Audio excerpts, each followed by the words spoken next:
세상에 그거 뽑아서 나오고 깜짝 놀랐다. 우리 구독자님들 중에서 이걸 준비해가지고 오늘 비 오는데 들고 오신 분이 안녕하세요. 사건의뢰 교수님, 박사님, 제작진분들 힘든 작업을 할 때 함께 해주는 사건의뢰 덕분에 지루하지 않게 하루하루 작업하고 있습니다. 우리 구독자님들, 교수님, 박사님, 제작진분들 또 누군지 출연해 주시는 분이야. 모두 월척길만 걸으세요 했는데 제이솔 케이크 사장님 너무 고맙습니다. 감사합니다. 예. 특별히 만드셨대요. 일어서서 하시는 게 아니라 이게 닐이야, 닐 낚시. 이거 잡아 당기는 거야? 땡기면 뭔가 나온답니다. 하나, 둘, 셋. 뭐가 나올까 너무 궁금하다. 뭐 잡았어? 뭐 나온 거야? 사건의뢰 교수님. 오, 뭐 이렇게 나와? 월척. 오, 계속 나오네. 월척. 이거 뭐야? 대한민국 사건의뢰 200회. 썸네일을 우와. 199개를 다 찍으셨어요. 와, 그러면 여기에는 우리 김유희 프로파일러도 계속 나오네 여기. 와, 이거 뭐야? 진짜 정말. 이거 엄청나다 이거 진짜. 야, 이거 갑으로 갖고 있어야겠다. 와, 너무 사고 와. 아이고, 이거 감사합니다. 하나, 둘, 셋.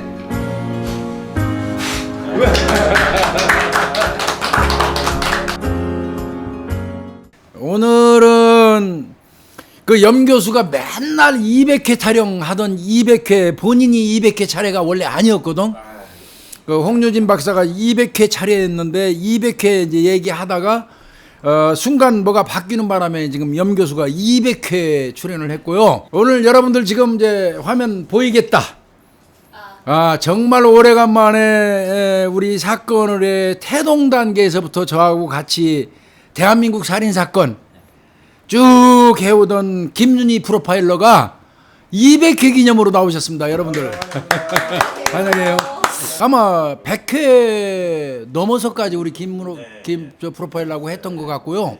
그 이후로 이제 본인이 꼭 하고자 하는 길이 또 일이 있기 때문에 흔쾌히 보내줬어요, 진짜. 맞아요. 감사해요. 생각 같아서는 그냥 강제로 내가 잡고 싶었는데 그건 예의 아닌 것 같고 또 저도 평생 누가 말린다고 내가 하고 싶은 일 안 해본 사람 아니기 때문에 그 심정 누구보다 잘 알아서 흔쾌히 보내줬고 여러분들 지금 보시다시피 아주 건강하고 더 이뻐졌어요. 건강하고 더 이뻐지고 연기 활동도 지금 하고 있고 프로파일러 관련돼서는 이제 강의 정도 이렇게 하고 있으니까 이제 여러분들 궁금증이 해소됐을 겁니다. 찾는 사람 무지하게 많아. 이제 맨날 댓글에다가 김윤희 프로파일러는 뭐예요? 왜 근황도 안 알려줘요? 뭐 그러면서 따지지 말라고요 나한테. 아니 근데 내가 간간히 얘기를 했거든. 네, 이게 막 교수님이 그렇게 가끔 전화하셔가지고 야 너 뭐 하냐고 그러니까, 이렇게 물어보셨는데 제가 그냥 잘 지냅니다. 제가 뭔가 두드러지게 제가 말씀드릴 수 있는 게 있으면 막 주저리 떠들었을 텐데 제가 이제 준비 과정이었고 이제 막 조금씩 태동하는 단계라서 교수님께 항상 안부 그냥 그렇게밖에 못 전해드린 게 너무 죄송해요. 우린 통화는 가끔씩 하잖아. 네. 그런데 이제 오해 없으시기 바랍니다. 살인 사건이 뭐가 중요하고 안 중요한 사건이 있겠어요. 또 네. 가슴 아프지 않은 사건 없는 게 살인 사건이고 어떤 살인 사건이건 간에. 네. 그래서 뭐 그거 특별한 의미를 둔다는 개념보다는 200회째 우리가 이어온다는 쪽에 개념을 좀 두고요. 네. 그런데 그럼에도 불구하고 신경을 써서 찾기는 했어요. 그러시죠. 예. 그래서 있더라고요. 예, 제가 보니까 뭐 너무 흔한 소재예요. 많이들 알고 있는 건데 저 김윤희 프로파일러도 찾아봤죠. 이 사건 옛날에 이제 방송에서 네. 본 적이 있었는데 내가 왜 이 사건 꼼꼼히 안 챙겨봤지? 라는 생각을 또 하게 됐어요. 그 아는 듯 사실은 모르는 사건이에요. 맞아요. 아는 듯 너무 널리 알려져서 아는 듯 모르는 사건이거든요. 이게 몰라요. 제주 변호사 피살 사건입니다. 그래서 200회는 제주 변호사 피살 사건을 한번 좀 파헤쳐 보도록 하겠습니다. 네. 요거 심리적으로 분석해 줘야 될 게 많아요. 김윤희 프로파일러가. 부담. 그 부담. 사건 가볼게요. 이 사건이 오래됐어요. 오래됐죠 이거? 예, 1999년 11월 5일이에요. 그러니까 초겨울이겠죠, 이거. 늦가을이라고 그래나? 금요일 날이랍니다.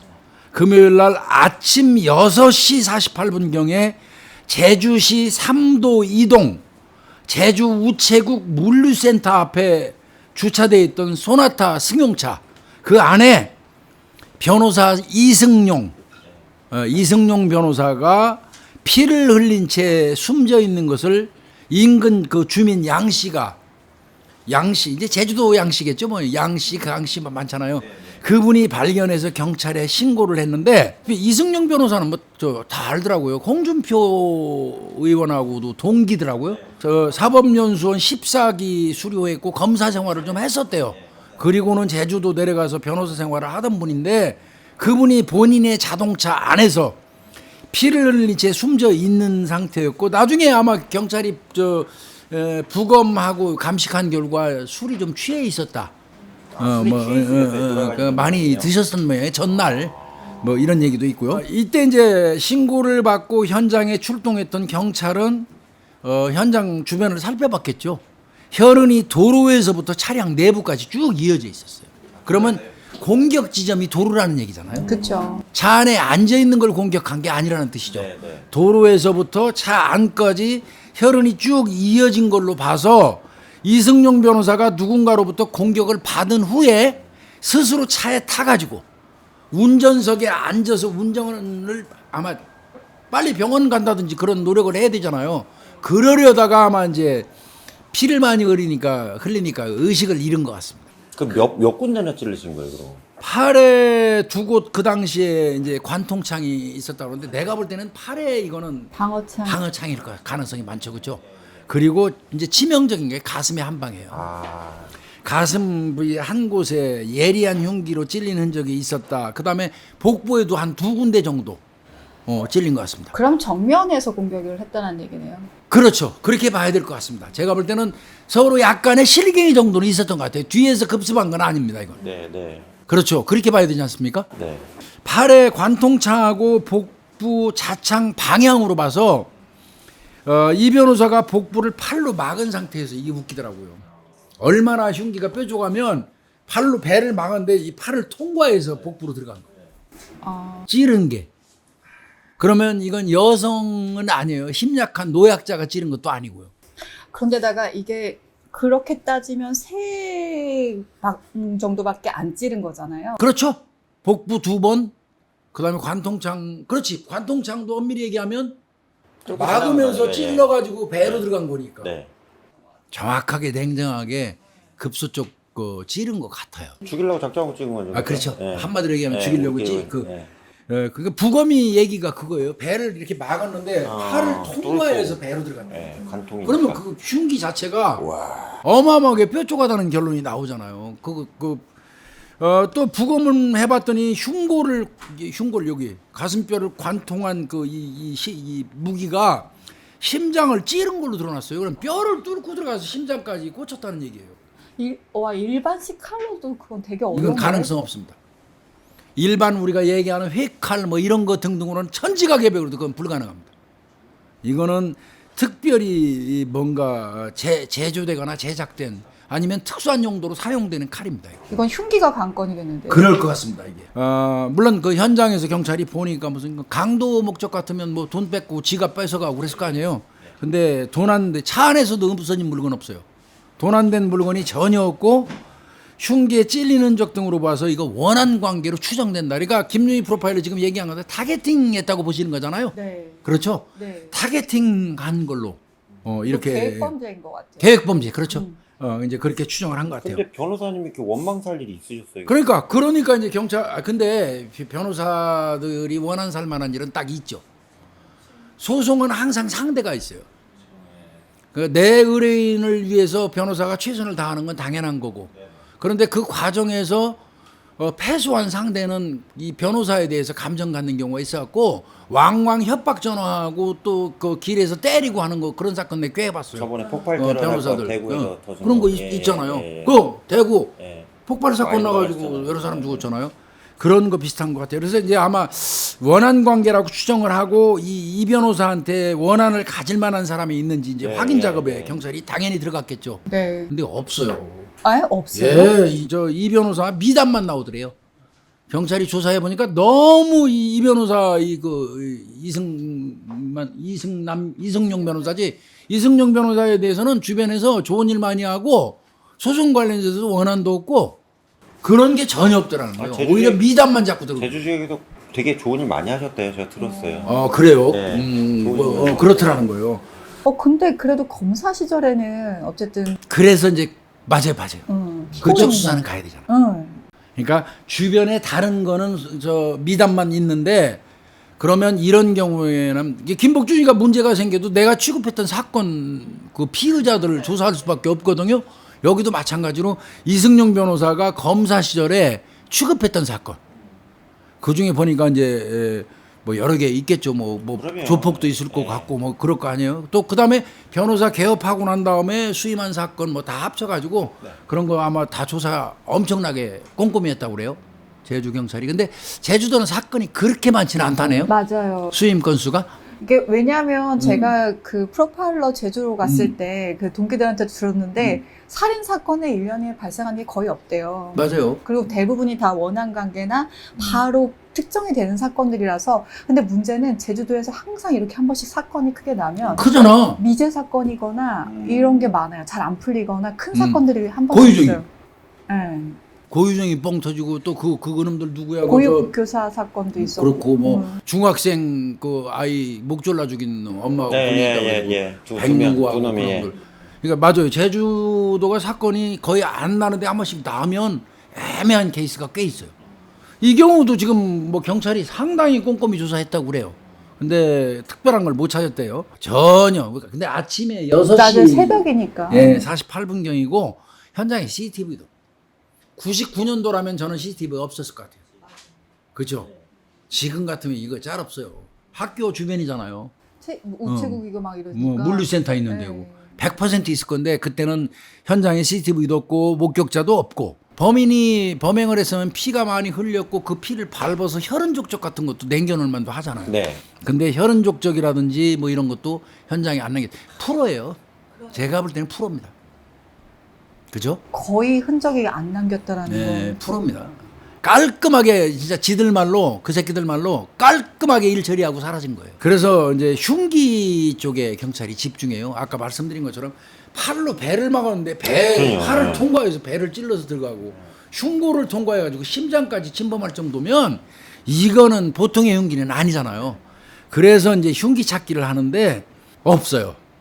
그런 칼을 찾아보려고 국내에서 생산되는 진짜 모든 칼을 다 조사했다고 그러더라고, 샘플링해서. 그래서 이거는 시중에서 일반적으로 생산되는 칼은 아니고 그 칼을 가공하거나 제조했을 가능성이 높다. 그렇게 이제 본 것 같아요. 그 이신철 형사가 그 당시 그 수사했던 형사가 이신철 형사예요. 그 형사 얘기가 시중에서 유통되는 대한민국의 모든 칼은 다 조사했다. 근데 교수님 아시잖아요. 99년 정도면 이게 다 전산화도 안 돼 있어서 다 맞아요. 하나하나 찾아가야 되는 상황인 거죠. 시장마다 가서 다 사야 돼요. 그러니까. 각종 시장 아마 제주도 쪽이니까 제주도에 있는 재래시장부터 오일, 장터 이런 시장에서 파는 모든 칼은 아마 다 샀을 겁니다. 칼값만 해도 꽤 들었겠는데요. 그래도 안 나왔다는 얘기죠. 안 나왔다는 겁니다. 그러니까 결국은 이 사건 이제 수배해요. 그때 99년도에 500만 원이면 세게 걸은 겁니다. 큰 돈입니다. 예, 500만 원 현상금 걸고요. 숙박업소 같은 데다가 전단지 배포에 그 한 10,000장. 숨어 있을까봐. 근데 99년도 뭐 우리 김유희 프로파일러 그 점에 경찰 했으니까 알지만 꼭 우리 무슨 사건 하면 99년도에 경찰 안 안 했어요. 했어요. 아니, 그러니까 그렇게 나이 많잖아. 아니 그렇지는 않지만 경찰 하면 꼭 저 숙박업소에 많이 돌리잖아요. 맞아요. 전단지를. 네, 왜 네. 범행하고 숨어 있는 데가 숙박업소인 경우가 많으니까. 맞아요. 그리고 처음에 들어왔을 때 숙박업소에 피가 묻어 있거나 의심스럽다 그럼, 보면 숙박업소 그 직원이라든지 그 주인이 알아요. 맞아. 그래서 금방 알아. 대놓고 얘기는 안 해도 이렇게 흘려주는 단서 맞아. 흘려주는 경우가 많아가지고. 숙박업소 같은데 전단지 한 10,000장 정도. 그 다음에 반상회 했대요. 그때는 반상회 있었잖아요. 이 반상회 굉장히 효율적이었어요. 염 교수님 반상회 알아요? 오늘 좀 많이 했죠. 어, 반상회 가가지고 그 동끼리 같이 주민들끼리 모여서 차 한잔 하면서 뭐 이렇게 얘기하는데 그 반상회를 통해서 얘기하면 굉장히 잘 퍼져나가요. 아. 효율적이었어요. 아, 근데 요즘은 교수님 커뮤니티 아세요? 이게 아파트나 이렇게 단지 내 사람들이 그 톡이나 이런 데서 커뮤니티를 형성을 해서 이런 일들이 일어나고 있다는 걸 서로 교환해요. 요즘 온라인 그럼 반상회보다 더 낫네. 요즘은 그게 반상회는 이렇게 소 단위로 이렇게 쪼개져서 하는데. 요즘은 커뮤니티, 아파트 단지 커뮤니티 같은 건 되게 잘 돼 있어서 뭐 어디가 좋다 아니면 요즘에 어떤 범죄가 있다 어떤 수상한 사람이 있다를 아이들을 키우는 엄마들 사이에서 그런 것들이 엄청 많아요. 그러면 지금 우리 경찰들이 그 아파트 커뮤니티 이용해가지고 그 범죄 예방 홍보 같은 거 이용하면 좋겠네. 네, 많이 하셔요. 요즘에는 대단지에다가. 네. 그때 하여튼 반상회까지 개최했는데도 뭐 나온 게 안 나왔고요. 99년 11월 10일 날 이제 중간 수사 발표하는데 뭐 원한 일 같은 거 없다 뭐 이런 거 그때 원한 샀다는 얘기가 많이 돌았어요. 그 변호사다 보니까 근데 보통 그러면은 수사본부 차려주면 한 5일에서 7일 정도 사이에 중간 발표를 이렇게 한 번씩 하는 한 번씩 거죠. 하죠. 그때 이제 제주청에서는 그 인근에 있는 지구대에다가 7개 팀 40명. 아유, 99년도에 형사 40명 끌어모았으면요. 최대한 긁은 겁니다. 그거는. 제주도 거의 그렇잖아요. 예. 그렇지만 이 사건은 해결 못했어요. 그래서 결국은 2014년 11월 4일자로 공소시효 만료됐어요. 15년 되다 말려야 돼. 그렇죠. 99년도니까 99년도에 발생인데 사건 해결을 못하니까 2014년도 딱 15년 있다가 공소시효가 만료돼 버린 거죠. 그러니까 이제 영구 미제 사건으로 간 거고요. 바로 이제 수사본부도 해체된 거죠. 그러니까 이 사건은 이제 붕 뜬 겁니다. 자, 이제 그런데 그 공소시효가 만료되니까 그 이승용 변호사 아들이 너무 화났어요. 너무 화났어요. 공소시효가 만료됐어도 아버지를 죽인 놈은 알고 싶은 거예요. 그래서 2016년도에 14년도에 공소시효 만료됐는데 2년 뒤에 이승용 씨 아들이 아버지의 죽음에 대해서 알고 싶다면서 그 아래다가 그것이 알고 싶다에다가 제보를 합니다. 아, 이거 한 번 더 취재해달라고요. 네, 그 아래에서 제보자 찾기에 좀 주력을 해달라. 네. 그렇게 한번 그 아래다가 부탁을 해요. 경찰에서 종료를 해버리니까 어떻게 보면 한편 좀 씁쓸해요. 근데 경찰 입장에서는 또 공소시효가 도과돼 버리면 더 이상 매달려도 실익이 없어요. 그렇죠.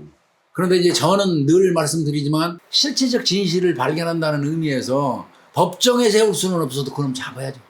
그래 한이라도 푸는 거 아니에요. 네, 그런 생각이 좀 많이 있는데 저는 저 일선에 있을 때 강도 사건 같은 거 공소시효 지난 거 제보를 들으면 그거 이제 가지고 올라가요. 이거 그 공소시효는 과장님 지났는데 이렇게 제보가 들어오는데 수사 한번 해볼 가치가 있을 것 같습니다. 그러면 이런 지 했잖아요. 할 일이 그렇게 없었나? 뭐 끝난 지 언젠데 네. 이런 지에 자르는데 네. 저는 그래도 했어요. 그래서 이게 그 아래다가 오직하면 아들이 제보를 그러면, 해가지고 좀 혹시 본 사람 있을지 아냐, 혹시 또 아니면 이 사건에 대해서 뭐가 있는 거를 아는 사람이 있지 않겠냐 그랬는데 뭐 그 아래에서 이제 그거 받아가지고 좀 취재를 했던 모양이더라고요. 네. 그 아래 어떤 면에서 대단해요. 우리나라에서 이 사건 관련돼서. 근데 결국은 소득이 없었어요. 취재가 중단돼서 이제 이건 이제 완전히 영구로 끝나는 거지. 경찰도 끝나고 그 알마저도 이제 끝낸 거고. 네. 그런데 이제 반전 오죠.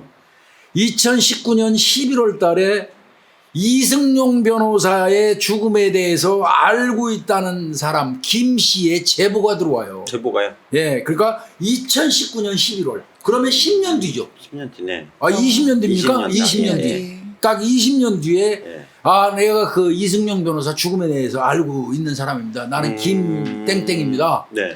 이러면서 제보가 들어왔는데 이게 이제 그 방송을 통해서 먼저 들어와요. 아, 근데 교수님 이게 음. 아들이 이승용 변호사 아들이 2016년에 얘기한 거잖아요. 맞아요. 그러면은 그래도 어쨌든 그 아래에서도 이걸 이 사건을 알고 있으면 분들이 연락 주세요 하면 그것도 2016년일 텐데 그렇죠. 그 3년이나 흘러서 2019년에 건너뛰어서. 제보가 온다. 그렇죠. 와, 이거 뭐죠? 그러니까 이제 이따가 그 분석해 주셔야 돼요. 그 김 씨라는 사람이 왜 그렇게 기다렸다가 제보를 했을까요? 자, 그 김 씨 제보 내용 이거예요.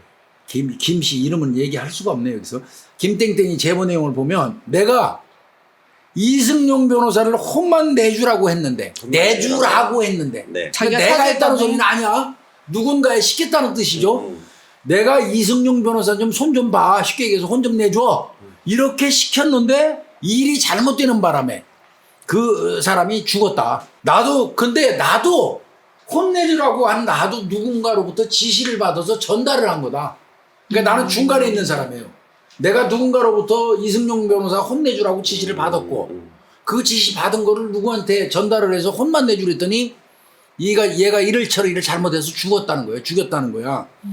그러면서 나는 지금 현재 해외에 체류 중에 있다. 네. 아마 제가 알기엔 캄보디아입니다. 그래서 취재진이 어떤 사람들이에요. 전화 온 데만 해도 다 금방 파악하죠. 그렇죠. 어떻게 설득 해가지고 취재진이 직접 그 캄보디아로 가서 김 씨 만납니다. 아, 캄보디아까지. 대단해요. 가서 만납니다.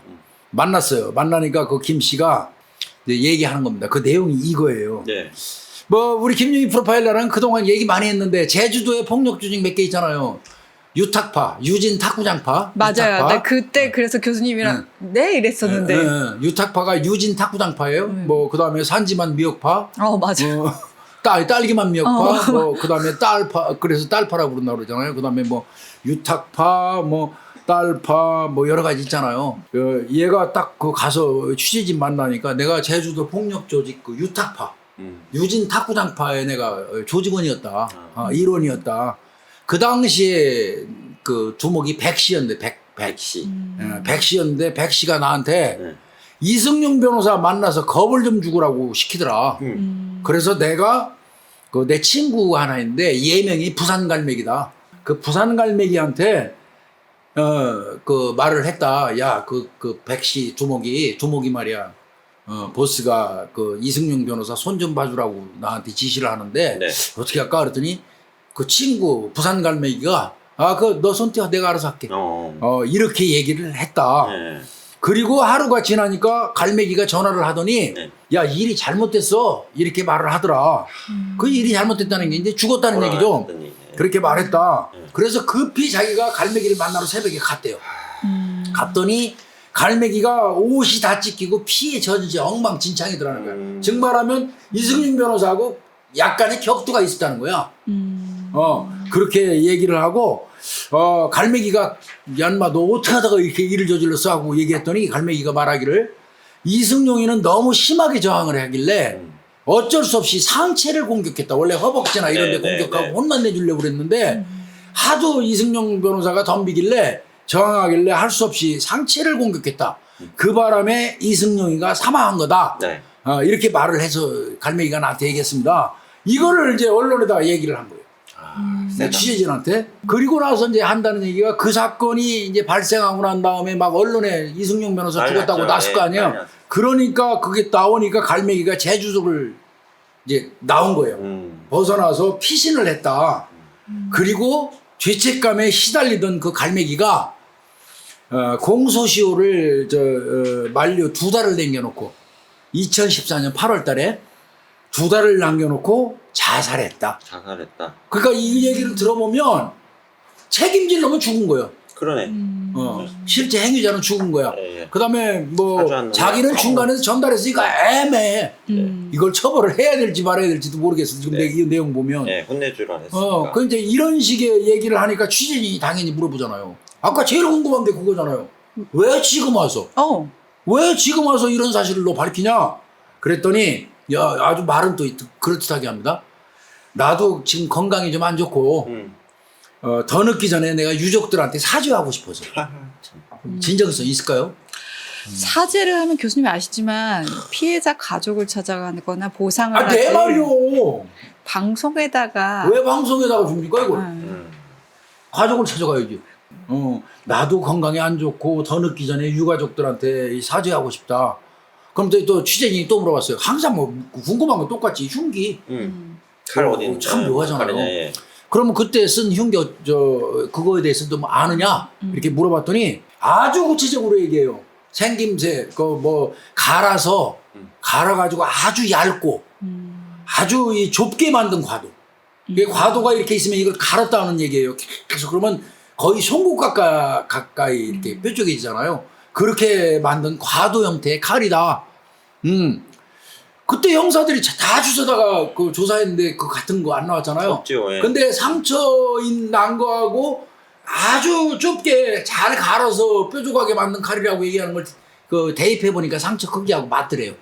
근데 저 교수님 이게 보통은 이런 경우 되게 아까의 목적이라고 얘기하면 유족에게 사과하고 싶고 미안한 마음이라고 한다면 뭐 이렇게까지 흉기에 대해서 왜냐면 이 흉기를 얘기하는 건 내가 이 사건의 관계자예요라는 걸 확신하게 이 제작진들한테 신빙성을 주는 거죠. 네, 확신을 주게 하기 위해서고 이거는 방송을 나가게 하기 위한 목적이거든요. 그렇죠. 이게 뭔가 앞뒤가 조금 안 맞고 그러니까 방송은 꼭 하라는 얘기죠. 방송에서 어정쩡하면 방송 안 하니까. 그러니까 내가 이 사건 관계자 확실해라는 걸 분명히 여기서 계속 지금 얘기를 해주고 있거든요. 그런데 여기서 얘가 실수한 겁니다. 취재진도 바보 아니고 그 얘기를 전달받은 경찰도 그 바보 아니거든요. 다 보고 있네. 현장에서 지는 그랬잖아요. 갈매기한테 혼내주라고 그랬더니 가서 일 저질렀다고 전화가 와서 뒤늦게 가가지고 갈매기 만났다며요. 그럼 현장에 안 갔었다는 얘기잖아. 지는. 현장에 안 간 놈은 칼의 생김새를 알 수가 없어요. 알 수가 없지. 갈아서 만들었는지 뾰족하게 어떻게 했는지 몰라요. 근데 범인만이 알고 있는 적어도 현장에 같이 있었어야지 아는 그 칼의 생김새를 너무 적나라하고 구체적으로 설명을 한 겁니다. 취재진에다가. 이때부터 어떻게 보면 취재진도 이 새끼 이거 이상한 애고 그렇지. 이렇게 생각했어요. 네, 당연하지. 그래서 이제 이 취재진이 그것까지 취재를 하고 돌아와가지고 그 칼을 비슷한 거를 이제 얼마나 자세히 물어봤겠어요. 그렇죠. 그 물어본 걸 다 녹음해가지고 뭐 기자들하고 저 인터뷰하면 100% 녹음되니까 그걸 근거로 해갖고 그거하고 동일한 칼을 만들어봐요. 그 제작을 해보기로 합니다. 그렇죠. 이게 정확한지 확인해야 예, 되니까. 그렇게 해서 이제 우리나라 그 칼 전문가 홍석현 명인이라고 칼 제작 칼의 장인이 있어요. 예. 그분한테 의뢰를 해가지고요. 예. 이 김 씨라는 사람이 만드는 칼을 그대로 제작합니다. 그 말하는 걸 그대로 그냥 들려줘가지고 그대로 제작을 했는데 자 제작을 해서 찔러봐야 되잖아. 또. 뼈에 찔러봐야죠. 뼈에 찔러봐야죠. 흉골을 통과해서 심장까지 찌를 정도로 이게 가능한지를 하려니까 그러면 사람의 이승용 변호사 40대니까 40대 남성의 뼈의 그 강도를 지닌 인조 형태, 네. 예, 제작 형태의 이제 뼈를 만들어야 되잖아요. 그래서 또 그것도 흉골 제작하는 연구소 찾아가요. 이게 경찰에서는 못하는 일이야. 돈 많이 들어가는. 못하죠. 이거 재판이나 들어가야 가능해요. 그게 맞는 얘기예요. 그래도 이제 방송국이니까 예산이 뒷받침되니까 한 것 같아 내가 보기에는. 아니 그리고 취재에 대한 열정이죠. 그 알은 칭찬할 수밖에 없어요. 그래서 인간의 흉골을 제작하는 연구소 찾아가가지고 40대 남성의 흉골하고 비슷한 강도로 제작을 해요. 그 다음에 실험합니다. 제작한 칼 있죠. 그 칼로 흉골을 찔러봐요. 그래서 만약에 그게 안 들어가면 이거는 얘가 거짓말한 거거든요. 그렇죠. 똑같이 상황 돼야 되니까. 예. 네. 자, 그리고 다른 칼들도 사용해봤어요. 비교적 뾰족하다는 칼들도 여러 자루 갖다 놓고 못 들어가요. 다른 칼들은 절대 뚫고 못 들어가요. 그런데 제작한 칼로는 단번에 한 번 찔렀는데 단번에 힘을 줄여서 딱 누르니까 그냥 쑥 들어가더라고요. 정확하네. 이거는 딱 그 김가가 얘기한 그 진술이 명확한 겁니다. 그러니까 이제 이거는 그 알 취재진 입장에서는 이거 대대적으로 보도하고 그 끝까지 취재 끌고 될 만한 거죠. 터무니없지가 않은 거지. 이렇게 된 겁니다.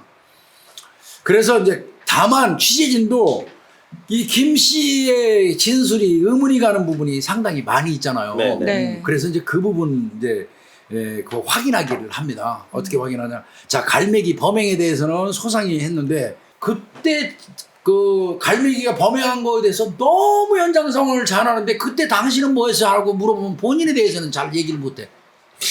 본인이 뭐였는지 얼버무리고 자기 알리바이가 왜 안 나와? 애매하게 얘기를 하니까 이 제작진 취재진도 이건 이상한데 이런 그러니까요. 있었어요. 예. 갈매기의 증언을 그렇게 자세히 기억한 사람이 분명히 만나러 가는 그 시각에 자기도 그때 당시라도 벗어나기 위해서 알리바이를 분명히 만들었을 거란 말이에요. 당연하죠. 그럼 그 기억을 하고 있을 거고 다 지금까지도 그걸 꼼꼼히 기억하고 있어야 되는데 모른대요. 얼버무리는 거 다. 그러니까 취재진도 의심한 거고요. 그래서 이제 이 김가에 대해서는 취재진 자체가 이거 뭔가 숨기고 있고 뭔가 이상하다는 생각을 한 것 같아요. 그럼 이 변호사님 돌아가신 분 상황도 좀 봐야 되잖아요. 그렇죠. 그래서 이제 이승용 그 변호사 사건 전후의 행적도 이제 탐문을 해보죠. 아, 예. 그 결과 이제 보니까 이거 경찰이 수사하는 게 아니라 참 하여튼 도지사 선거하고 연관 관련된 거 이거 상당히 많이 나왔었어요. 이거 저는 기억이 생생한데요. 네. 이승용 변호사가 98년도에 제주지사로 출마한 신구범 네. 신구범 그다음에 우근민 두 사람이 라이벌이에요. 용호상박에 예, 용호상박에 한 번 이 사람 됐다 이 사람 됐다 막 이러거든요.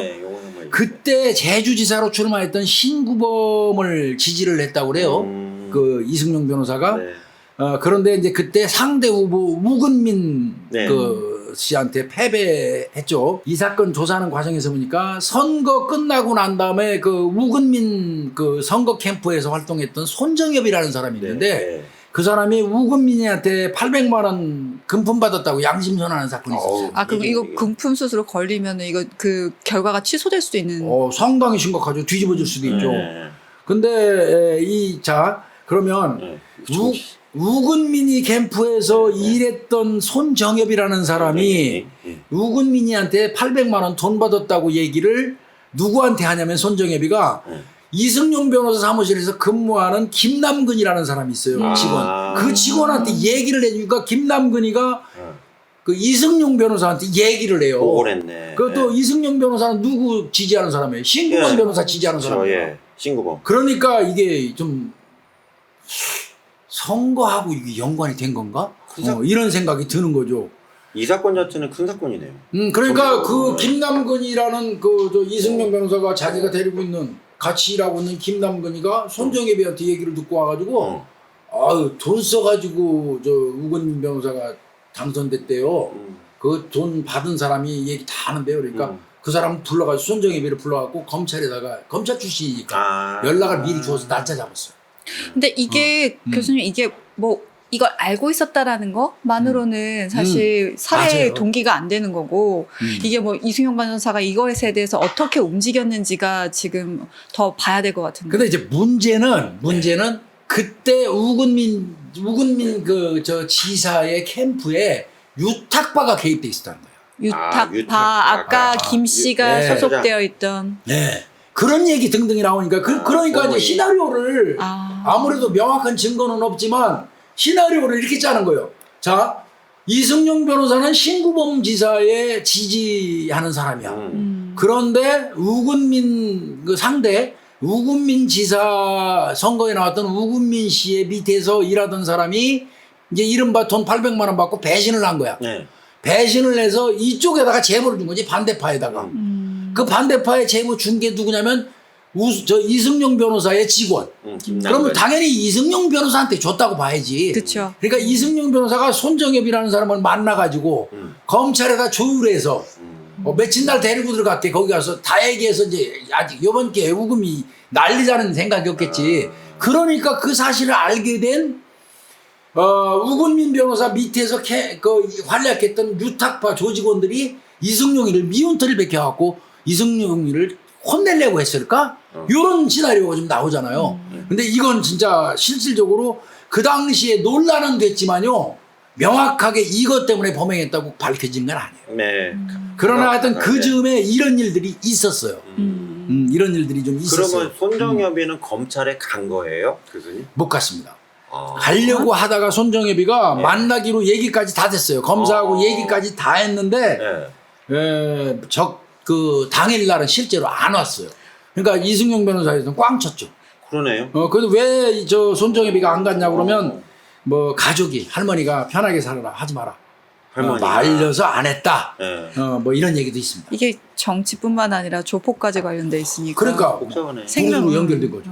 그 저 손정엽이라는 사람이 우근민 변호사 그 캠프에서 청년회장 했을 때요. 청년회장이요? 청년회장 해가지고 도와서 당선이 됐는데 청년회장이니까 그쪽도 무슨 건달 쪽하고 연결이 되지 않았을까 싶기도 해요. 이쪽 뭐 유탁파는 아니어도. 네. 예전에는 솔직히 말씀드려서 저도 형사 오래 했지만 선거하면요 꼭 선거 캠프에 주먹들이 껴요. 이상하게 껴요. 이 후보에는 저 A라는 조폭 세력이 좀 끼고 이쪽 후보에는 또 B라는 꼭 같은 놈들 놓으면 싸움 되잖아요. 그렇잖아요. 그 뭐 이를테면 유탁파가 여기도 가고 여기도 가서 하면 한 동료끼리 싸움 되니까 상대되는 놈들. 근데 그 교수님이 얘기했던 그 조직폭력의 그 90년대는 다 경제로 움직인다고 했잖아요. 맞아요. 그러니까 정치와 경제는 분명히 연결돼 있으니까 이 파에 이쪽이 붙으면 반대파들은 저쪽으로 저쪽에 붙으면서 경제적 이득을 취하려고 맞아요. 정치권하고 그게 연결될 수밖에 없는 상황이었던 것 같아요. 악어하고 악어새처럼. 음. 솔직히 그게 심했었어요. 그렇죠. 심했었어요. 저 네. 선거 어떤 때는 열받더라고. 지금은 그런 거 안 하지만 예전에는요. 선거 운동장에 모아놓고 합동 연설이 하잖아요. 네. 후보들이 나와서 네. 와 A 후보가 막 떠들으면 야 막 박수 막 치는 사람들 있잖아요. 그리고 또 다음 후보가 와서 막 연설하면 야. 근데 우리가 이제 현장 이렇게 가서 보면 아이 똘마니 새끼들이 이쪽 저쪽 다 껴있어. 아는 족보 애들이 아. 쫙 깔려 얼마나 있어요. 이거 똘마니 새끼들이 조폭 새끼들이 이제 우리는 알지. 요 조폭 새끼들은 홍 후보네 거기에 붙어 있구나. 요 조폭 새끼들은 요것들하고 반대파인데 요 김 후보 거기 붙어 있네. 그 이제 우리가 그 동양 보고 쓰죠. 그래갖고 그 현장에 사진 다 찍어갖고 이제 우리가 체크리스트 첩보. 만들어 놓고 첩보 올리고 그랬었잖아요. 그게 의뢰 그랬어요, 의뢰. 근데 그 새끼들이 조폭도 정치에 선거운동으로 가입해가지고 선거운동 할 수 있잖아, 하겠다면서요. 대한민국 법은. 네. 그러니까 처벌할 근거는 없잖아요. 엿 같았어요, 진짜 그거. 그런 거네 많이 봤어요. 근데 또 어느 날 진짜 이 사람이 딱 국회의원이 됐어. 그랬더니 거기서 박수 치던 그 똘마니 새끼 맨날 내가 오라먹고 가라면 가던 새끼가 어느 날 갑자기 청년위원장 감투 딱 쓰고 모가지 뻑 주고 넥타이 메고 경찰서 격려하러 와. 아유, 진짜 돌아버리겠다고. 그런 그 더러운 꼴도 좀 봤네요, 진짜. 그러니까 교수님 이거 볼 때는 정폭 유착 사건이라고 보는 사람들이 좀 많았다는 얘기예요. 이게 이제 막 그럴 수 있었던 거예요. 근데 아, 손정혜비가 예. 결국은 예. 안 했던 겁니다, 이게. 안 한 거고. 네, 근데 아마 이게 뭐 위협을 받아서 그랬는지 뭐였는지 그때 이제 그 손정혜비가 제출하기로 이승용 변호사한테 주기로 했던 거는 금품 살포하고 관련된 장부하고 영수증이었고 근데 그걸 아예 주긴 줬던 거죠. 안 줬어요. 그것도 전달을 근데 김남근이를 통해서 전달을 했다는 말이 있고요. 김남을 통해서 이렇게 했다는 말이 있고 이거 전달 안 했다는 말도 있고 그래서 이거는 명확하게 안 명확하지 밝혀졌어요. 않네요. 예. 나온 게 없으니까. 그러다 보니까 그 당시에 이제 우금민 지사는 당선됐지만 이거 구설수에 휩싸였죠. 그러겠네요. 예. 그래가지고 당신 말이야 선거운동하는데 유탁파라는 깡패들 동원해가지고 선거운동했습니까? 뭐 이런 얘기 나오지 않겠어요? 그러니까 그때 우지사 얘기는 내가 일일이 다 어떻게 하냐 선거운동 하는 과정에서 일리는 있어요. 그러고 나 양심 선언했다고 그러는 그 손정엽이라는 청년회장이라는 나 그 사람도 모른다. 이렇게 얘기했는데 알았는지 몰랐는지는 그 이후를 모르겠습니다. 그러나 이제 그런 부분이 있어서 우리가 유추하기는 그렇게 일반적으로. 그러면 이게 선거 때문에 도지사 선거 때문에 이게 살인 사건이 났을까? 지금 정황상 배경만 봤을 땐 그게 가장 유력하죠. 그렇게도 이제 뭐 많이 그 이야기가 돌았어요. 그러니까 이 인물들이 다 선거에 개입된 인물들이라는 얘기잖아요. 그렇죠. 나오는 뜨는 인물들이. 근데 이제 뭐 손정혜비 같은 경우는 우지사한테 청년회장으로 선거운동 도울 때 네. 내가 열심히 해서 도와서 당선되게 해주고 선거운동 할 테니까 되고 나면 내가 그 선거 캠프에 심어줬던 한 18명 정도 되는 내 후배들 좀 잘 좀 돌봐주시고 지금 말하면 자리 좀 주시고 그 얘기했던 것 같은데 안 하더라. 그래서 내가 화딱지가 나서 선거운동 기간에 내 받았던 돈 관련된 거 영수증 장부 내가 그거를 이승용 변호사를 통해서 이를테면 이제 전달해가지고 선거 결과 뒤집겠다. 이런 얘기였던 거죠. 그러니까 추정상으로는 배신감에 그랬다 이렇게 보이는 거네요. 그런데 뭐 이제 밝혀지지 않았고 예, 우지사도 그러니까. 손정혜비라는 청년회장 나 모르고 모른다 했고, 그리고 유탁파라는 깡패들 그런 조직원이 우리 캠프에 있었는지도 모른다 이렇게 얘기했는데 요건 조사가 안 됐죠. 아까 말씀하신 그겁니다. 지금 같으면 직후 같으면 이거 데려다 다 조사했을 거예요. 난리 났을 겁니다. 지사 후보들 다 데려다 조사하고. 근데 이미 20년이 넘었잖아요. 그렇죠. 교수님 그 진술을 가지고 팔 수밖에 없잖아요. 지금. 예, 그래서 이제 이 김씨 진술이 정확한가가 예, 제일 중요한 그게 관건이죠. 없네요. 그래서 다시 확인을 해봐야 되겠어. 다시. 아마 이거 우근민 그 지사 뭐 선거 관련된 거 이것도 취재 진짜 꼼꼼하게 쫓아다니면서 조사했던 거예요. 이거 정말 이거 경찰이 한 게 아니에요. 네. 다 저 취재진에서 조사했던 거고요. 네. 그게 이제 애매하고 또 그 공소시효가 선거법 관련된 건 뭐 6개월이고 다 지나버린 거고. 예, 금방입니다. 그러니까 수사할 입장도 못 되니까 이제 취재진도 빠진 거죠. 그 정도 하다가 우금민 지사한테 마지막으로 아마 확인해보고 끝난 것 같아요. 털은 것 같고 다시 한번 이제 김 씨 진술이 정확한가에 집중하기 시작한 거죠. 예. 그래서 김 씨한테 전화를 했더니 그때부터 안 받아. 만나고 난 이후부터. 왜? 우금민 지사 쪽 가가지고 취재진이 막 취재했잖아요.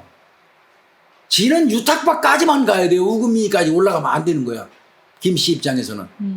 근데 취재진이 거기서 더 나가가지고 막 우금민 지사 뭐 도지사 선거까지 취재를 막 하고 다니니까 이 김가 입장에서는 이거 아니거든. 자기가 원한 그 그림이. 그림 너무 이상해. 그래서 아까 김유희 프로파일러가 말씀하신 게 맞아요. 분명히 김 씨 위에 누군가 존재해요. 이거. 근데 아까 김 씨의 증언에 따르면 자기를 사주한 건 그때 유탁파의 보스. 보스였던 백 씨라고 했단 말이에요. 백 씨는 그럼 누구하고 연결됐겠어? 그걸 봐야 되는데 일단 백 씨는 또 어떻게 되는지도 모르겠고. 백 씨는 이제 그 나중에 말씀드릴게요. 그러니까 이제 김가 이 사람 입장에서 딱 볼 때는 아이씨 그냥 유탁파의 두목 백 씨까지만 나오고 그렇게 연결된 라인으로 가야 되는데 취재가 예. 그걸 넘어서서 갑자기 취재진이 더 확장해가지고 지사까지 올라가거든. 그러니까 불편했던 모양이에요. 전화 안 받아요. 전화 안 받으니까 이제 취재진에서 답답하니까 할 수 없다. 맞아요. 말씀하신 것처럼 유탁파 두목 그 지시 내렸다는 보스 백씨를 만나보자. 그래 백씨. 근데 이제 그때는 이미 이 사람은 이제 두목 손에서 떠나 은퇴 신분이 은퇴. 예. 그렇잖아요. 조폭도 늙잖아요. 그럼 20년이 흘러가면 애새끼 이빨 다 빠지지. 식당 그게 뭐 계속 으쌰으쌰 못 하잖아. 간만에 교수님의 이 용어를 들었더니 그 만났어. 근데 선뜻 인터뷰에 응하는 거예요. 그런데 백 씨를 만나지는 못했고요. 백 씨를 이어서 두 번째 두목. 이어받은 두목을 이제 만났는데 그 사람이 한다는 얘기가 백 씨는 사람 죽이라고 시키는 그런 잔인한 성격이 아니다. 그리고 갈매기라는 사람 있잖아. 갈매기. 네네. 갈매기는 그 자살한 이유가 어디다 투자를 했는데 투자를 잘못해가지고 쫄딱 망했대요. 그래서 그것 때문에 너무 마음고생하고 몸고생하다가 자살한 거다. 무슨 그 이승용 변호사 죽여가지고 그것 때문에 뭐 고민하고 가책받아서 자살한 거 아니다. 이런 내용을 얘기를 듣게 근데 돼요. 저도 그 생각이 드는 게 왜냐하면 시기가 공소시효 앞두고 2달 전이라고 했잖아요. 맞아요.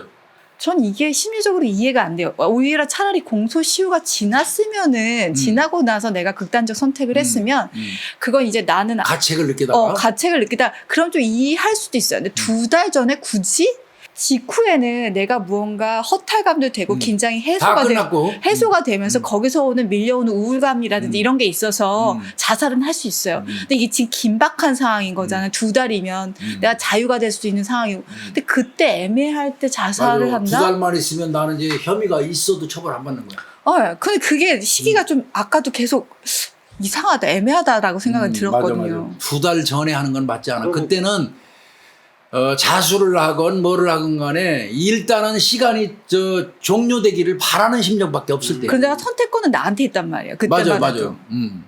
그럼 교수님 그 유탁파 현 두목이 김 씨가 거기 조직원이었던 건 맞잖아요. 그건 맞죠. 그럼 근데 얘가 그 네. 조직원인데도 겉도는 조직원 있지.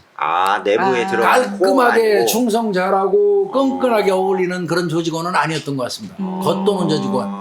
그러니까 그 왜 조직원 중에서 꼴통이잖아요. 네. 아웃사이더. 네. 그런 계통이었던 것 같고요. 그 다음에 한다는 얘기가 그 지금 당신들한테 취진한테 지금 캄보디아에 있으면 제보한 네. 그 김가 있잖아. 캄보디아. 걔는요 마약 중독의 도박 중독자예요. 그래서 솔직히 얘기해서 한때는 조직원이었지만 그때는 그 당시 범행이 일어났을 당시에는 조직원 맞아요. 그런데 그 이후에 축출돼 버린 거예요. 마약하면 또 내보내죠. 쫓겨. 네. 그 조폭 그 깡패가 이거 원칙이에요. 빨기 시작하면 끝난 겁니다. 끝난 거예요. 안 써요. 그리고 여기는 또 단서가 하나 있네요. 마약 도박 중독자는 돈이 많이 필요하죠. 당연하죠. 돈 필요하죠. 그래서 축출됐다. 그러니까 당신들 그 지금 그 김가가 얘기한 거 믿지 마 그 소리예요. 별로. 우리가 지금 일견 봐도 이 김씨 이 사람이 진술하는 내용은 뭔가 이상하잖아요. 네. 허술하고. 뭐가 좀 안 맞아요. 예. 그리고 이제 그 저 취재진에서 본 거는 시신을 봤어요. 시신의 어떤 정황으로 봤을 때 그 상황이 과연 겁만 주려다가 실수한 게 맞는가? 아까 서두에 말씀하셨어.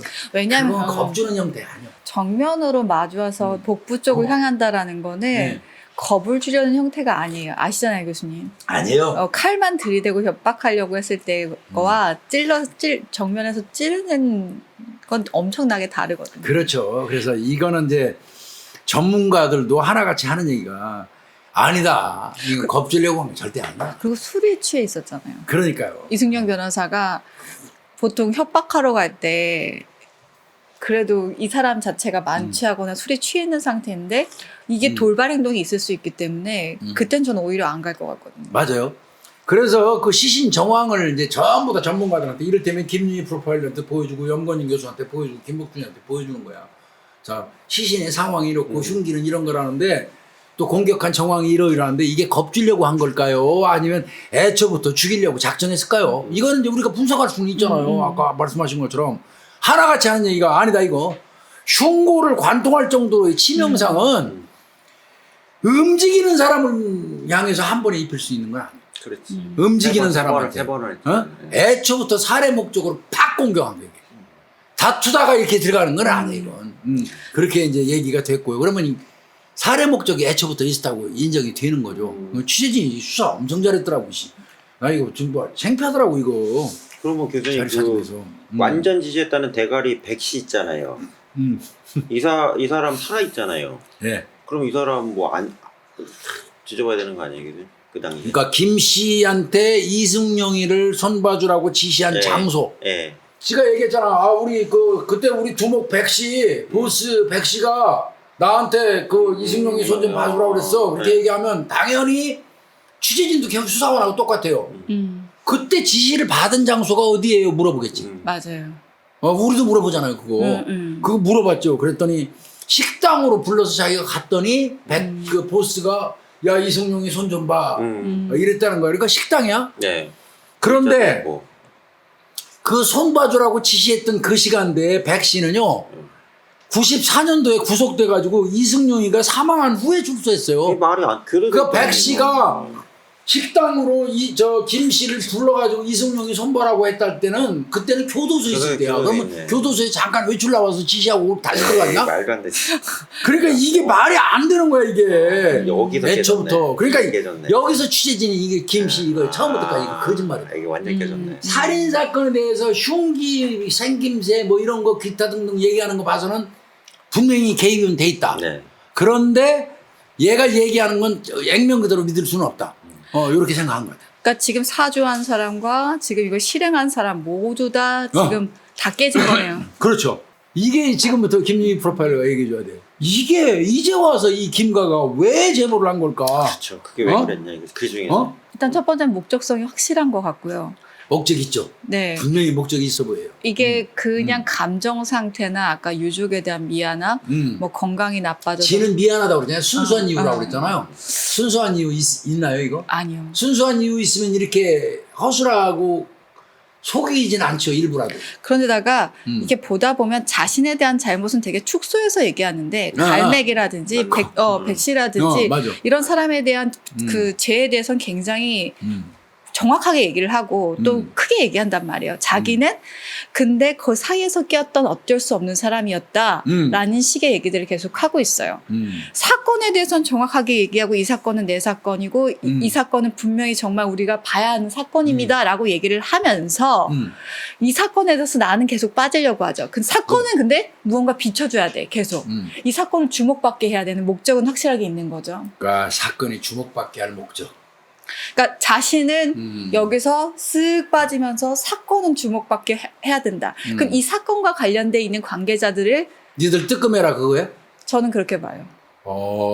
말 되네. 그러면 실제로 그 김가한테 그 사건을 교사했을 가능성이 있네 누군가가? 네, 백 그렇지? 씨는 지금 되게 두목은 제가 봤을 땐 가능성이 굉장히 낮아 보여요. 교도소에 있었으니까 물론 뭐 저 통해서 할 수는 있지만 그렇죠. 근데 제가 봐도 가능성이, 왜냐하면 이 사람은 지금 이 사건을 얘기할 때 진짜 관계자들은 얘기하면 안 됐을 거예요.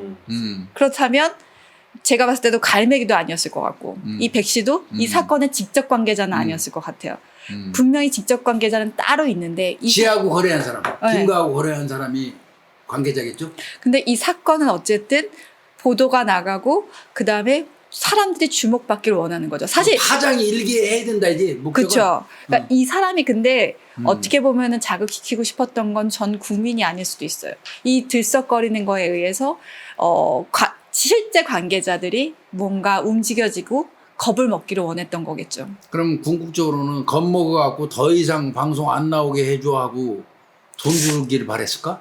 저는 그럴 수도 있을 것 같아요. 그러니까 일단 제가 아까 봤을 때 캄보디아라고 했잖아요. 캄보디아에 가 있을 정도면 지금 상태는 분명히 좋지 않았을 거기 거고. 가서 카지노 같은데 굴러다니면서 근근히 살았다고 그러더라고. 근근히. 그리고 분명히 건강 상태는 나빠졌을 네, 거라고 맞아요. 생각이 그건 들어요. 정확해요. 그렇다면 돈이 분명히 필요했을 거고 자신의 지금 방식으로는 절대 돈을 어디서 구할 수가 없는 거죠.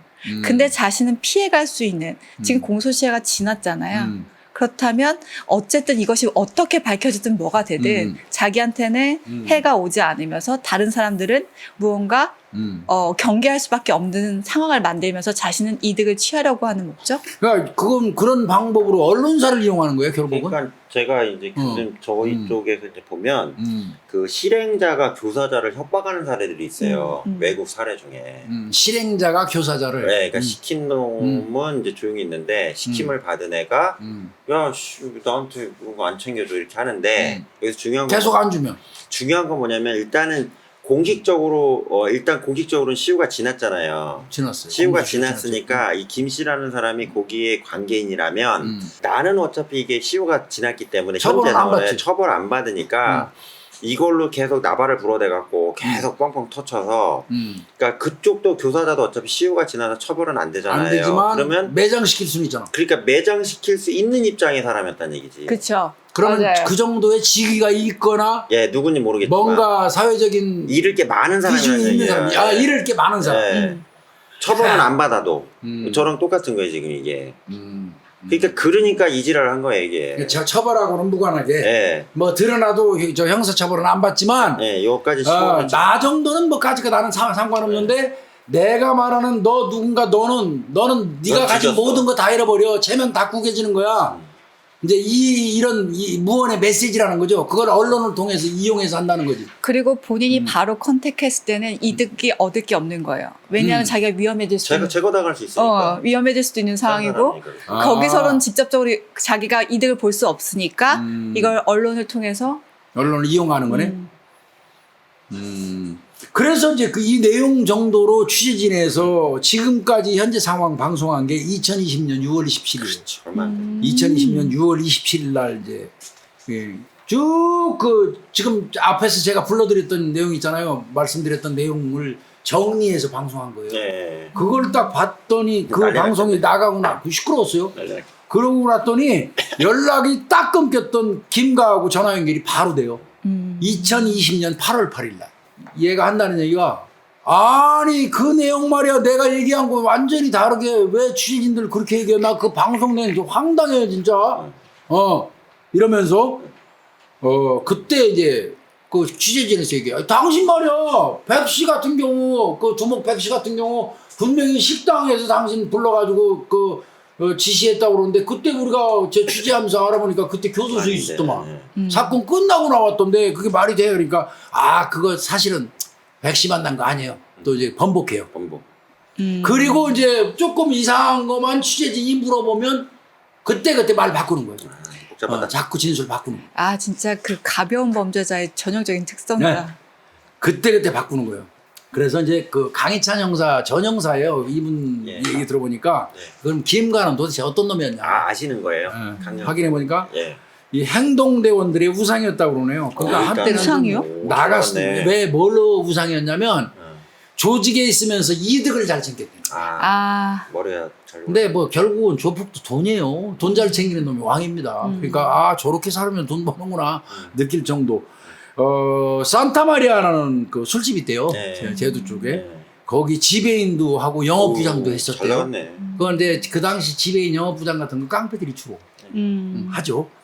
그다음에 이제 조직의 의리보다는 자신의 이익에 집중한 사람. 그걸 우상인 거예요. 네. 선배 조직원이 운영하는 업소에 니폰도 있잖아. 일본 네. 칼 들고 들어가서 돈 내느라고 소리 지르기도 하고. 참. 그게 또 그 꼴통인 거예요. 아. 이단아. 네. 그리고 또 이 김가를 잘하는 그 융 종사자 이 사람 얘기가 이렇게 나와요. 조직에 문제가 있어하고 자기는 이제 캄보디아 쪽으로 외국으로 나간 것처럼 얘기했거든요. 근데 그런 거 아니다. 아무 문제 없었다. 그냥 축출되면 너 나가서 볼일 바라거든. 걔들도. 그랬던 것 같아요. 아니 선배한테 칼 들고 갔으면 거기서 퇴출당했겠죠. 이 정도 보도가 되면 경찰이 가만히 못 있죠. 네. 그렇죠. 이제 경찰에서 방송이 나니까 이건 김 씨가 용의자잖아. 적어도 실행한 사람은 안 해도 그 사건과 개입된 놈이잖아. 네. 교사를 받아서 시켰으니까 갈매기를. 이건 어쨌든 자기가 중간 다리를 역할을 한 거니까. 그러니까 전면 재수사에 착수를 한 거죠. 그렇지만 음. 김가는 느긋하죠. 아까 말씀하신 것처럼 공소시효 땡이거든. 그러고 이제 있는 거예요. 그런데 여름에 엄청난 착각했죠. 몰랐네. 엄청난 착각을 했죠. 공소시효 실제로는 안 지났죠. 네. 네, 그거를 이놈이 모르는 거예요.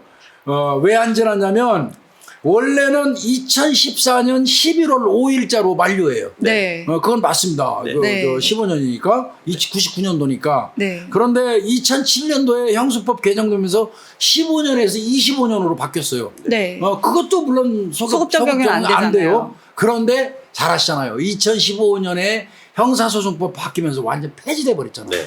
그런데 그렇게 보니까 경찰이 폐지돼서 2015년 7월에 바뀐 거는 적용이 안 돼요. 그러면 얘는 공소시효 끝나게 맞아요. 네. 경찰 입장에서 대환입법도 적용이 안 되는 거야. 아, 네. 이거 경찰에서 이거 끝났다고 생각했는데 경찰이 딱 봤더니 요 새끼가 2014년 공소시효 이전에 네. 캄보디아 들락날락 이나와. 그러면 뭐 있습니까 이거? 형사소송법 제253조. 정지. 예. 형사처분을 면할 목적으로 외국으로 나간 거는 공소시효가 진행되지 않잖아요. 네. 그러니까 이 새끼가 외국에 건 1년이 넘는데요, 그게. 합산하면. 그래서 2015년 태완이법에 걸려버렸구나. 그게 맞습니다. 나가서. 이게 들락날락 한 게 딱 걸려버릴 거예요. 그 합산해버리니까 공소시효가 남아있는 거예요. 남아있는 거. 처벌이 가능한 거예요. 예. 그래서 이놈이 이제 공소시효가 살아있는 건데 이건 멍청하게 이제 아니라고 생각해가지고 그렇게 했던 거죠. 그러니까. 그리고 안 들어오니까 경찰에서 캄보디아 경찰에다가 2021년 6월 23일 날 작년에 네. 의뢰했다가 체포해요. 코리안 근데 이때 잠깐만요. 체포할 때는요. 네. 얘 잡힐 때는 불법 체류자로 불법 체류자 잡혔어요. 강제 추방했겠네. 그럼. 그런데 보니까 적색 수배자인 거예요. 그러니까 이놈은 포이펫이라는 데서 차 끌고 가다가 푸놈펜으로 이동하다가 네. 그 차에서 검거됐다고 그러는데 네. 그때 일단 불법 체류자에 잡혔고 나중에 적색 수배 걸린 거. 확인돼서 다시 네. 송환을 한 거구나. 얘는 역됐네. 이때부터 어떻게 CEO 잘못 개설해가지고. 그러니까 이놈은 김가는 애초에 이게 지 나름대로는 공소시효 계산한 겁니다. 그리고 이 사람이 위급한 이유가 있었네요. 불법 체류자가 지금 된 상태니까. 들어와야 돼요. 들어와야 돼요. 한국으로 빨리. 그러니까 지금 무언가 급박했네. 그러네. 그게 있었네. 돈 아닙니까? 나는 아무리 생각해도 돈 같은데. 아까 말씀하신 일을 꽤 많은 사람으로부터 더 이상 하지만 내가 돈 주게 하는 걸 바라는 게 아닐까. 그런 생각도 들기는 해요. 뭐 자기 조직 선배한테도 영어권 내라고 일본도 들고 쳐들어갔다는데 그럴만 하죠. 그러니까 이게 요놈이 하여튼 어찌됐건 태완이법에 이제 그 혜택을 본 거죠. 손해를 본 거죠 이놈 입장에서는. 딱 걸린 거죠. 딱 걸린 거지. 네. 1년이 빠져버리는 바람에. 공소시효가. 다행이다 진짜. 네. 그 바람에 이제 걸린 거고요. 그래서 이놈은 결국은 작년 8월 20일 날 살인 교사죄로 일단 입건했어요. 일단 교사. 얘가 직접 얘기했으니까. 생각 같아서는 이놈이 직접 한 것 같기도 하고 현장에 있었던 걸로 보이기도 해요. 예. 흉기 생김새 모양 얘기하는 거 봐서는. 그런데 경찰 입장에서는 일단 이놈이 그것까지는 얘기 안 하잖아요. 그러니까 그쵸. 적어도 교사는 맞잖아요. 살인 교사. 맞아요. 그래서 작년 8월 20일 날 살인 교사로 입건을 해가지고 한 거고 얘는 이제 8월 5일 날 그 캄보디아 쪽에서 추방 결정 받아가지고 8월 18일 날 강제 추방돼서 공항에서 인수한 거예요. 네. 그래서 이제 이놈 저 8월 18일 날 영장 신청했고, 네. 그러니까 이놈은 결국은 공소시효 개선 잘못한 거예요. 그렇지. 네. 아마 내 생각에 얘가 공소시효가 끝났다고 생각 안 했으면 방송국이 제보 절대 안 했을 거예요. 1년 더 했어야 거예요. 그래. 그쵸. 외국 나간 것도 합산된다. 외국 나간 거는 그 뺀다. 시효에서 이거를 이놈이 미리 알았다면 내 생각은 1년 정도 더 있지 않았을까요? 그러니까 그걸 알고 있었어도 저는 태완이법까지는 계산 못했을 것 그래, 같아요. 맞아. 살인 사건 공소시효가 아예 사라져 버렸다는 태원이법 이 새끼 외국 나가서 돌대가리가 알았겠어? 왜냐하면 조폭들도 다 공소시효 계산하는 거 알아요. 알아. 그러니까 보통 제가 봤을 때는 이게 저도 사실 태완이법을 자꾸 잊고 있거든요. 맞아. 그러니까 제가 봤을 땐 태완이법에 대한 것들을 관가했던 거 아닐까 싶어요. 이 새끼가 2014년 3월 달에 사기로 수배가 되니까 해외로 도망가갖고 13개월 있었어요. 13달. 이거 다 산입도 안 되잖아. 이거 그러다 보니까 2015년 12월까지로 공소시효가 연장되는 거야. 13달이 거기다 합산되니까. 네.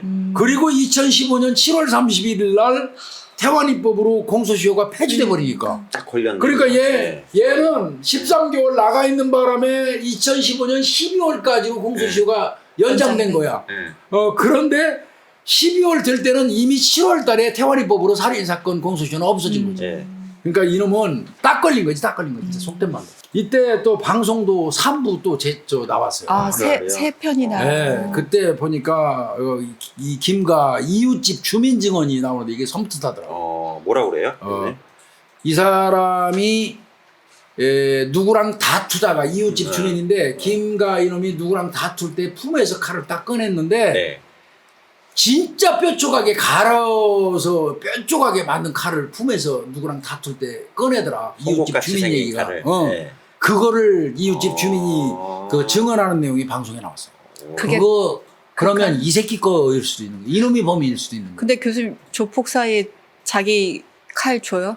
사이? 안 주지. 자기 연장을 누구를 줘가지고 칼질하라고 시키는 사람이 어디서 바보야? 내 연장 줘가지고 내 연장을 가서 걔가 무슨 짓을 하고 다니면 내가 덤태기 다 쓰는데 그럼. 절대 자기 칼 안 주는 거죠. 안 주죠. 그러면 이놈 이 칼 이웃집 주민이 봤다는 칼 내가 볼 때 이 김각 그 가능성이 저는 많다고 봐요. 그러면 이 사건은 지금 의문인 게 그럼 김가한테 진짜 청부한 사람 유탁파 두목 백 씨는 이미 죽었어요. 네. 사망했기 때문에 조사가 안 되고요. 네. 그다음 그 당시에는 수감 중이었고요. 네. 아까 말씀하신 것처럼 분명히 이거 사주한 사람이 있어요. 사주한 사람 분명히 있고 그리고 이승용이가 현장에 있었다고 경찰에서 추정하는 이유는요. 이 김가가 이승용 변호사가 차 안에서 그 피를 흘리면서 서서히 죽어가는 모습을 아주 생생하게 표현했대요, 이놈이. 홍보네. 아, 보통 도망가는데. 도망가잖아. 근데 그 생생하게 죽어가는 모습을 묘사를 했다는데 그러면 현장에 있었던 걸로 보여지기도 하는 거예요. 확실한 죽음을 본인이 봐야 네. 되는 상황인 거네요. 이거는 배우가 분명히 있고 본범일 수도 있겠다. 혹은 현장에서 같이 했을 수도 있겠다 이렇게 생각하고 경찰이나 검찰에서 조사를 했는데 끝까지 이놈이 이제 내밀고 있는 상태고요. 그 다음에 배우도 끝까지 안 밝혔어요. 현재까지는. 배우도 안 밝히고 결국 검찰이 2021년 작년 9월 14일 날 살인 교사 혐의로 살인죄 의율 해가지고 살인 교사에서 살인죄 의율이에요. 아. 그래가지고 갈매기하고 아예 공모공동 정범으로. 일단은 지금 상황에서는 단독범으로 할 수 없으니까. 공범으로 봐가지고 적용해서 살인죄를 의뢰해가지고 이제 재판에 회부한 거고요. 네. 1심이 금년 2월 17일 날 제주지방법원 제2형사부 정찬수 부장판사네요. 네. 2월 17일 날 있었는데 검찰이 그때 무기구형했거든요. 네. 무기구형했는데 무죄 나왔었어요. 그거에 살인에 대해서는. 네.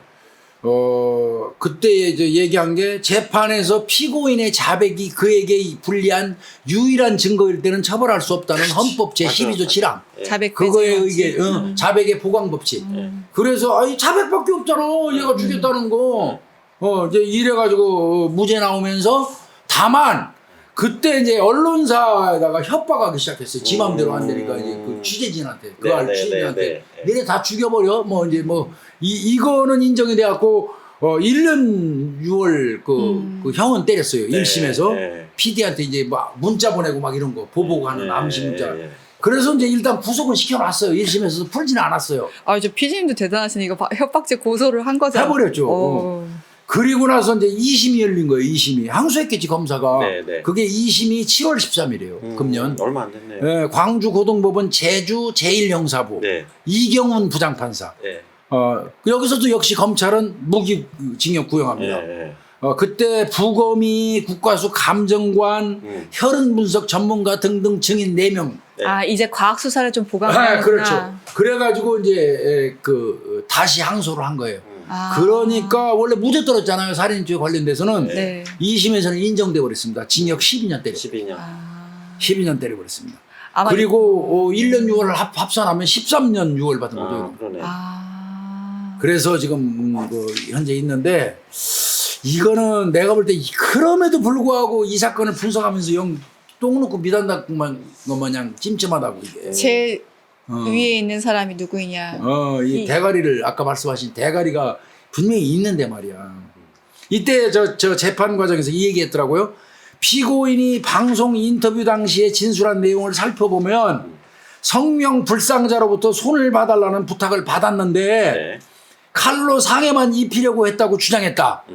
당시 공범 손 갈매기, 손 씨의 갈매기는 살상력이 높은 흉기를 제작했고 이를 범행에 사용한다는 것을 알면서도 피고인은 지시를 내렸다. 뭐 이런 식으로 얘기하면서 그냥 재판부에서는 그냥 공모 공동 정범으로 봐버린 것 같습니다. 왜냐면은 이 사람의 단독 살인이라든지 아니면은 교사로 보기에는 잘못하면 무죄로 떨어질 거. 그러면 무죄 떨어져. 가능성이 너무 크니까 차라리 맞습니다. 공동정범으로 했을 때가 완벽하게 이놈을 처벌할 수 있죠. 그러다 보니까 사실은 이거 무기징역감인데 검찰이 구형한 대로 12년 떨어진 것 같아요. 살인 공범 정범 같은 경우는 그 현장에 같이 있다는 것만으로도 적용이 될 수 있는 부분들이 있어요.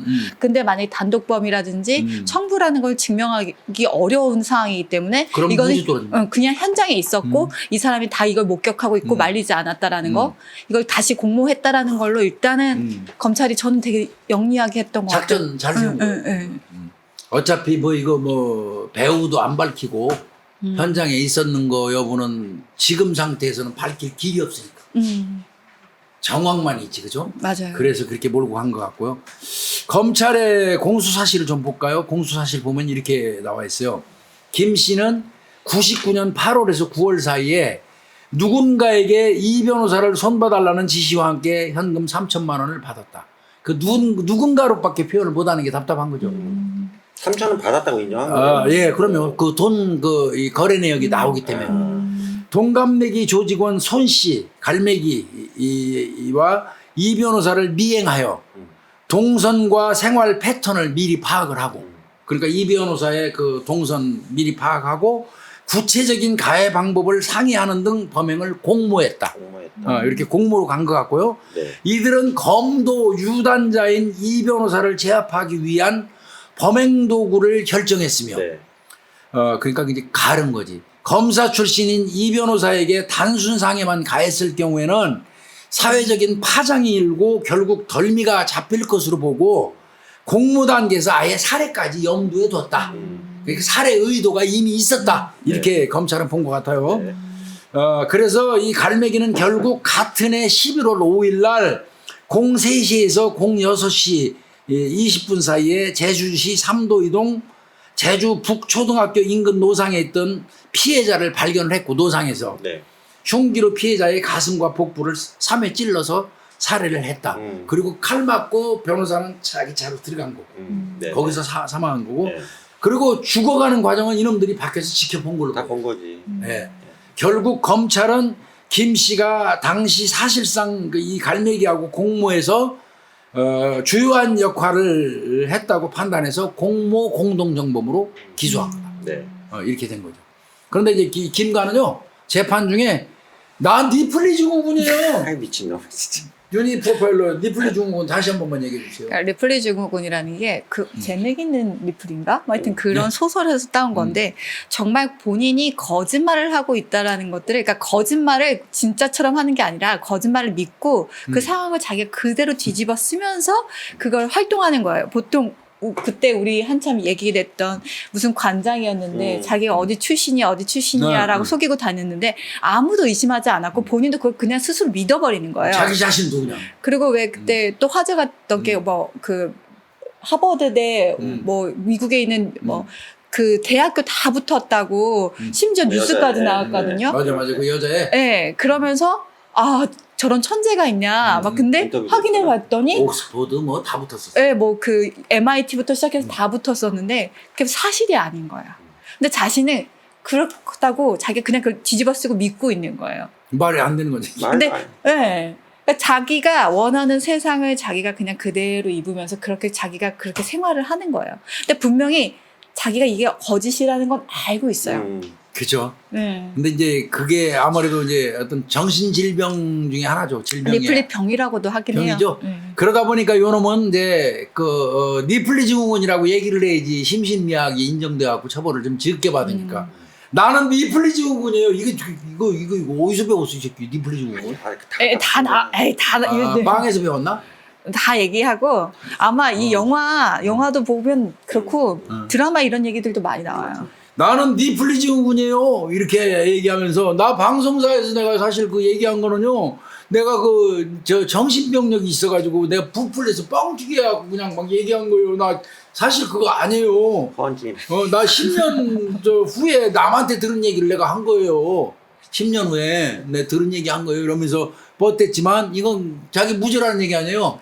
그렇죠. 근데 안 받아들여졌고요. 그 뒤에 또 다른 내용 나온 거 있어요? 예, 김씨 이 사람의 지인이라는 사람이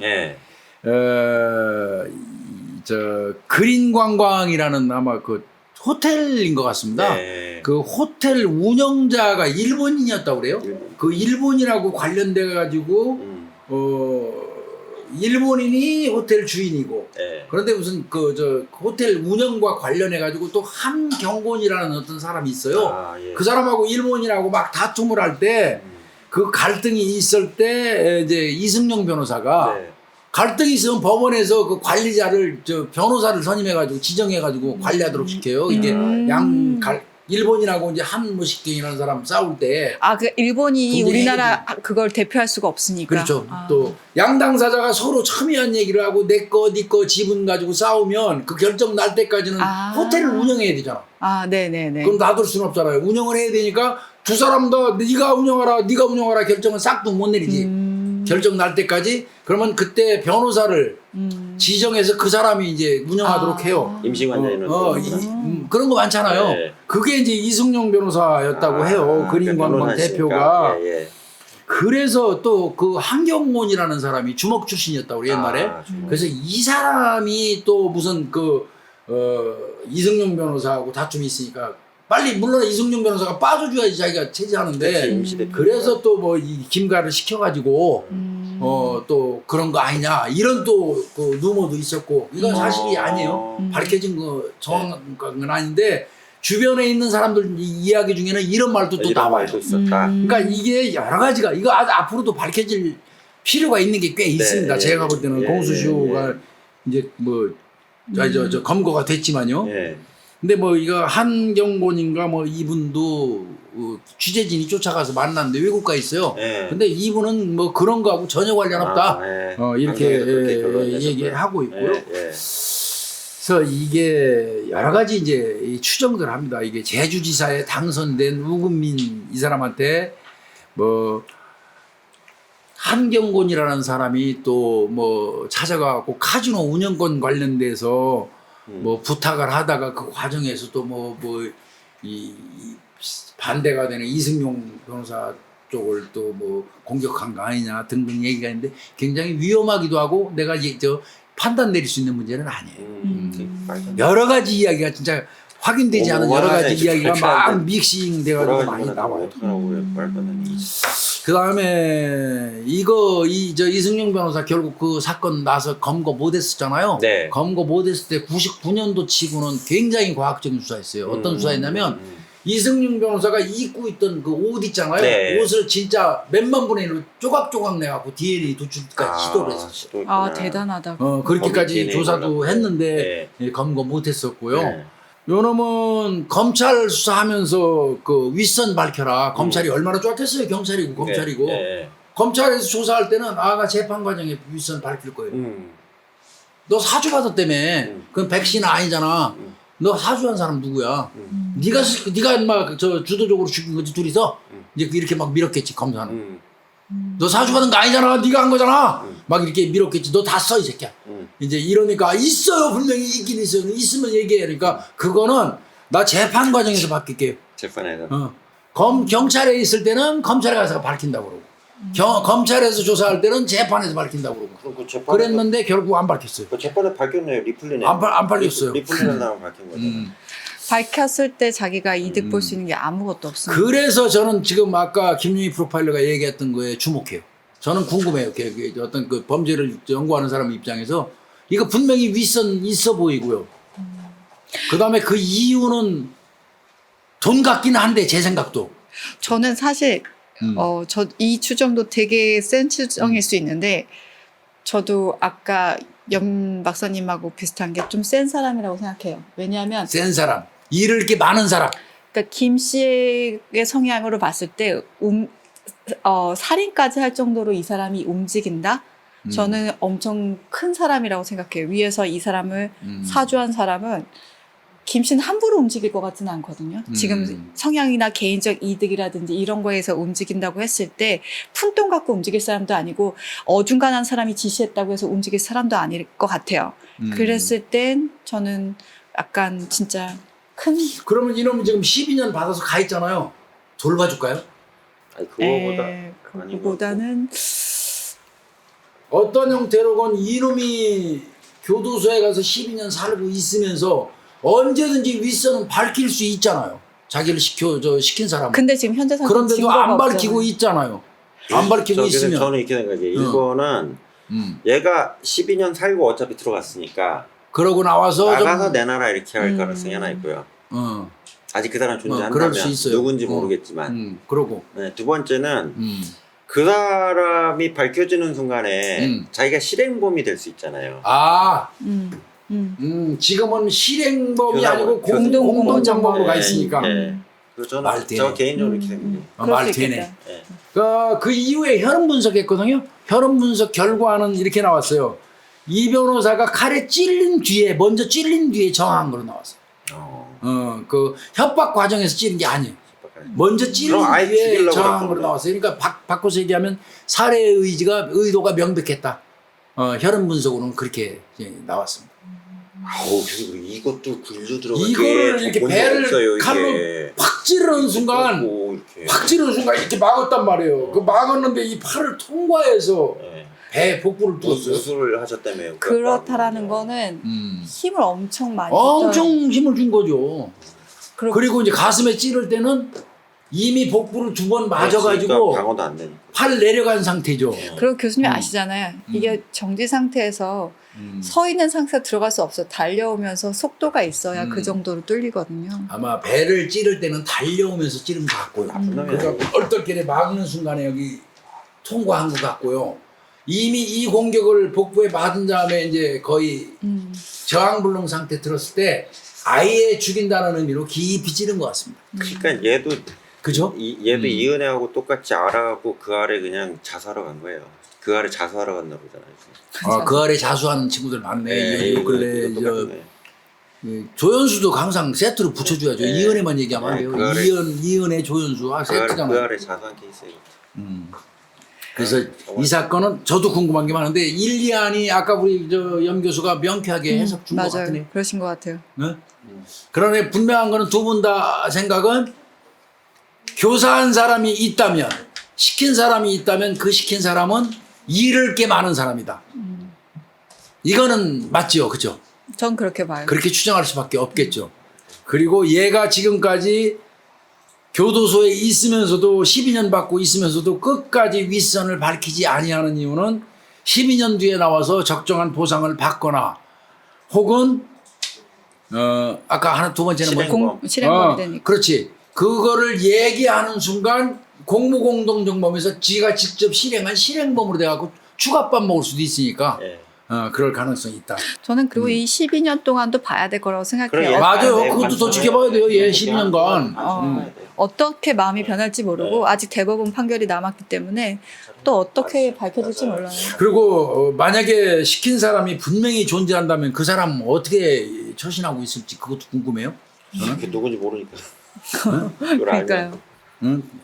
이 경찰이나 검찰에서도 예측하고 추정되는 사람은 상당히 많다 그래요. 많겠죠. 그런데 그거를 정당하게 말할 수 없는 입장도 네, 답답하다고 네, 그 얘기를 하시더라고요. 네.